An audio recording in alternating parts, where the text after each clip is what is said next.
Morning guys, Mark Fresh Protect Dog Training. I'm on my second little video. I just did the one on the jumping, but the same thing occurs. Now I went and walked him, brought him back into the kennel, put him back. 5 minutes has only transpired. And now I'm going to come in, I'm going to start working him on the bowls and the table. What I'm trying to do here, guys, is basically break down everything I would do with a dog that came in with me, right? From square A to square B. So this dog came through, and I put him in the crate, the kennel, got his buckets all set up, started to figure out who he was as an individual. Very precocious, outgoing, exuberant, adolescent dog. Very natural. So now he's got his pinch collar on because we already put that on at his first walk. We're going to enter the kennel, and now I don't have good. My attitude is saying right away, there's a consequence, right? Good. So right away, I kind of set the dog up. Good. And I'm praising him when he's on the ground. There's a negative up here, and he figures this out real quick. Remember, hardwiring of a dog, every animal on God's green earth lives with consequences, positive or negative, even us. I go down the road and I see a cop up the way, I slow down because I know the consequences if I keep speeding is going to be a ticket. It's so simple to understand. And that's why I don't understand this whole skew of everybody wanting to be a fur baby and my forever dog. I mean, all this stuff that basically humanizes your dog. A dog has been bred to do a job. He is not a human. He's an animal that thinks and reacts a certain way. And if you understand that hardwiring of the animal and treat him accordingly, you're going to have so much more because you are fulfilling the psychological needs of the dog. When you end up coddling, I talk about it again and again. When you coddle a dog, oh, my little Snookums, he's always on the couch with you. You over foo-foo the dog, you end up creating a neurotic mess because they don't live in that world. They don't understand it. They have to have this certain amount of expecting them to do things for you and to have a role to play within this relationship between dog and man. So important. Good. So, same thing. Leash is right where I need it. I grab the leash, put my collar on him and the choke chain. I've also got a slip lead on him. I'm using the choke because it has a feel to it when it runs, and it's something I'm very familiar with. I've been using choke chains for the same thing that they now come up with these dominant dog collars and these slip leads, which work very well, by the way. I like them, but there's a distinct difference. I'll take the choke chain off in a couple weeks. So what I'm doing is the dog's starting to balance with his nature because of pattern and routine, understanding what I expect of him. So I'm making sure he gets the positive in regards to that. So right now, again, I already did the walking up to him, expecting him to my body language, said everything. He gave me what I want right away. There's positive involved with that. And now I'm going to go out the door and I'm going to set this same pattern up. He's going to get used to it. Nope. Nope. Come on. Come on. Just going to wait him out.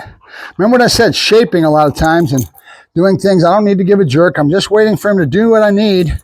So before he gets what he wants, which is to go out, right? He's not stupid. He wants to go out and be with me and do my regular patterns and routine. He's going to be drawn to that once we do this consistently. Just waiting for a sit and jiggle the leash, whatever it takes. I don't want to give a jerk right now, but I might. All right, sit. Nope. Sit. Nope. And I'll just wait him out because he's not going to get what he wants until he gives me what I want.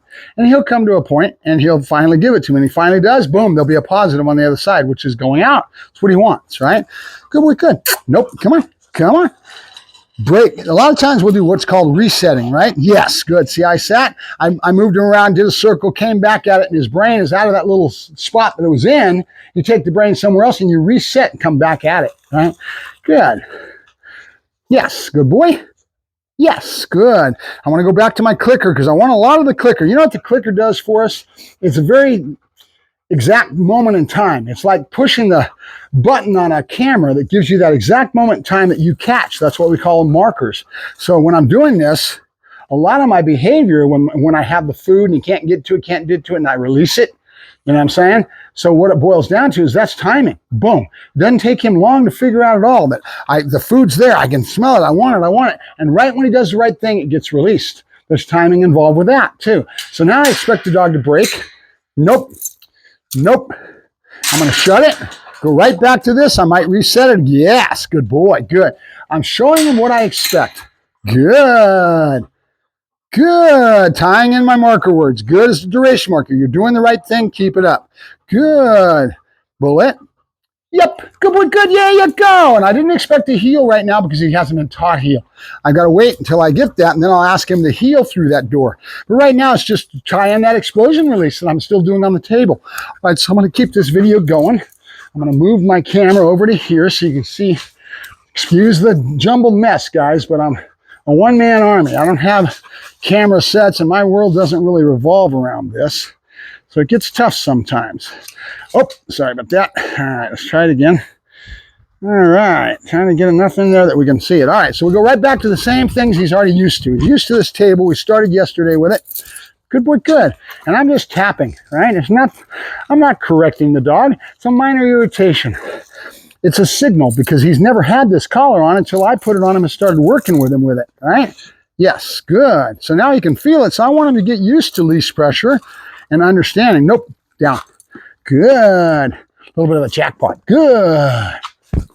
Good. I'm working on the duration involved with this, but notice my spatial pressure is right on top of him. Good. Now you guys can go, nope, down. Good. And pay for all these guys setting up all their sites, and they got all the good camera angles, and it's good stuff. It's good entertainment. And I don't begrudge them that. I do what I do because there's a lot of trainers. There's one kid that's coming out, and he's really pushing for his online type stuff. And he's all over the place, and he thinks he's all that and then some. And he's making this big speech about why people should pay him for his private section. And I don't begrudge him that. I probably will do that eventually myself. And I'll increase the quality of the videos and try to get a crew in there because you're now paying me to get access. Nope. And so I'll try to make sure that I give you that value. But the value, what's up, buddy? What's up? Good boy. What's up, huh? Good. The value is in what I'm yakking about and talking about. If I have accent points, and that gentleman we're talking about, that kid, he used me for months and was copying everything I was doing. And then he was putting all the digital magic, the sound, and creating a good product in that regards. But he was using me. And now he doesn't need me as much because he's got the flow, he's got the gift of gab, he's practiced. And that's well and good. I don't begrudge him anything. But what I'm telling you as a general customer, as a person out there, a layman that's finding these videos, realize that it's not expensive. A lot of times it's pretty inexpensive. A lot of times these guys are pretty good. And I don't begrudge them that, but I just don't have the crew to be able to give you the quality and product to ask you to pay me $10 a month, right? But my knowledge base is probably as good, if not 10 times better than theirs. Because I give you a lot of this little small information. I don't hold anything back. You're getting everything, right? Down. Good. Okay, same things happen. Pattern. Good. Nope. Nope. Okay, body bounces. My knee is kind of making it discomfort because he came off the table, right? Everybody learns from consequences. I don't have to yank his head off. I don't have to be abusive. And remember what I said, and we always say, that tool is only as good as the person using it. If you're yanking the hell out of the dog and you're being abusive and you don't have the proper ability as far as dog psychology and understanding what you're doing and how to create behaviors, you shouldn't be using the tool. The tool is only as good as the person using it. So all this negativity towards a tool like a pinch gives you what you need because it allows the dog to be in discomfort. If he does the wrong thing, he's gonna feel it. I don't need to yank his head off. I can be as minute. And when you get into things like teaching the dog leash pressure, it gets to a point where you just got 2 fingers can barely move the dogs, right? So it's how you put together the whole concept in the dog's mind. That's what really matters to any of this, is how does the dog perceive any of this? Good. All I'm doing is setting up a little behavior pattern of me jumping that he's been, nope, nope, good. And then hitting him with a no, and I'm tapping him on the nose. I might tap him with his body. I'll make it mildly discomfort because he broke along with that negative marker that I put in. I don't need to yank his head off. I need to show him where he blew it. Where did he make the mistake? There's where the no comes in. And right away we show him where he made his mistake and put him back in here. And all positive, good things happen when he's doing the right things. Negative happen when he doesn't. And it's just done and over with. Keep your emotions out of it, right? Well, I give a lot of emotions, but it's in my voice tone is towards the positive side. I don't get frustrated. Nope. Good. Notice how I was going to start trying to clock him. He's not ready for it. Good. He's got to just learn that this bouncing around doesn't mean that I want him to break. That's his first distraction. Nope. And I'd correct him if he tried to go to that food. He sees it, and I've done it a couple times. He's starting to figure it out. I am the bank of boo-boo. I'm always going to be giving you food. Good. We're just starting here. Good. And now I'm going to change. Good. And make him wait. Look at the time patterns. Nope. Nope. Pop, pop, pop, pop. Mildly discomforting. Pop, pop, pop. Right away back into the down with some food. Good. Show him what I do want, right? Nope. Now what I need to do is make sure that I break pattern before he gets bored and he keeps breaking, and now I've got to correct too much. So I'm going to do this. Good. So there's a pattern of positive setup. I'm right here on top. Good boy. Bullet. Good. Bullet. Yep. Good boy. Good. And go right back to that same pattern of exploding away from it. Good boy. Come on, Boost. Bullet. Come on, Bullet. Good boy. Now, keep in mind, everything that I'm doing here is just as applicable for pet dogs, if not more so, as it is for working dogs. And I'm going to do something real fancy with all the fancy work you see me doing. There's no difference in our initial build. We might get into higher things. Nope. Yes. Good boy. All right. Let me go to the clicker so he gets a little bit of that. Good boy. And this is called loading the clicker. What does that mean? This means that I want him to understand what it means. Nope. Come on. Good. Okay. Notice that trick I gave you yesterday. Up in the air. Click. And comes back. All right. He gets to watch it. So it means something to him. Oh, there goes that hand. There's the click, and his brain is going to register that it's coming back. And then there's a time level involved, which right away, in the beginning, I give it right away. Click, food. Click, food. Okay? As time goes along, it's going to be click, then food. See what I'm saying? So there's a pause. And the reason we do the pause is to allow for what's called classical conditioning to set in. And I'm not going to explain it to you and go crazy on the terminology and everything, but any bit of this is online on YouTube. Just type in learning theory. And it's the same classes you would take if you went to college. Good. Nope. Nope. Good. He wants that piece. I'm going to pick it up and I'm going to give it to him.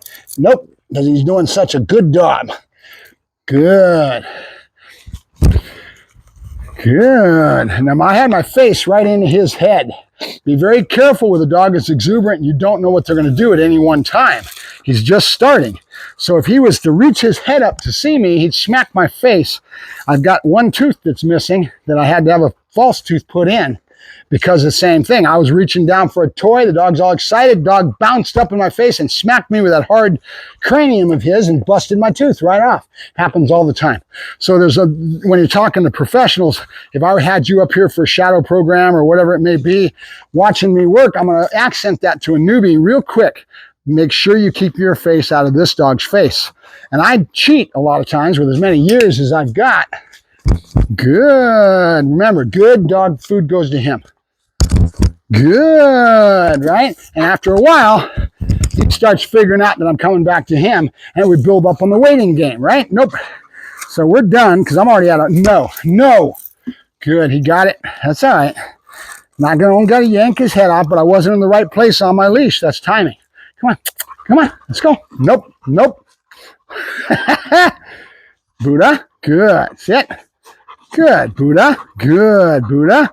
Yep, good boy, good. Notice the dog's name, preparatory to an action. And there's a pause involved, and there's the same patterns that you see me doing again and again. And it'll keep working on it until it gets really dressed in. Buddha, nope.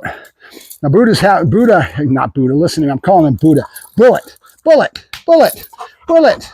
I do that all the time where I start talking. You might have so many things in my brain, different languages, different dogs' names, all the dogs that I work. Buddha was another dogo that I had a while back, a couple years ago. Good boy, Bullet. Come on. Nope, come on. Good boy, that's good, huh? You're doing good, buddy, you are. A bit mouthy, but we'll get through it. All right, Mark Ferrasci, Protect Dog Training, signing off with Bullet. Come here, Bullet. Hup. Bullet. Hup. Hey, you. Good boy, good, there you go. Good boy, good. All right, we're done. Good boy, good. Nope. Good. All right, no good and yes. Talk to you later. Mark Ferrasci, Protect Dog Training, signing off with Bullet.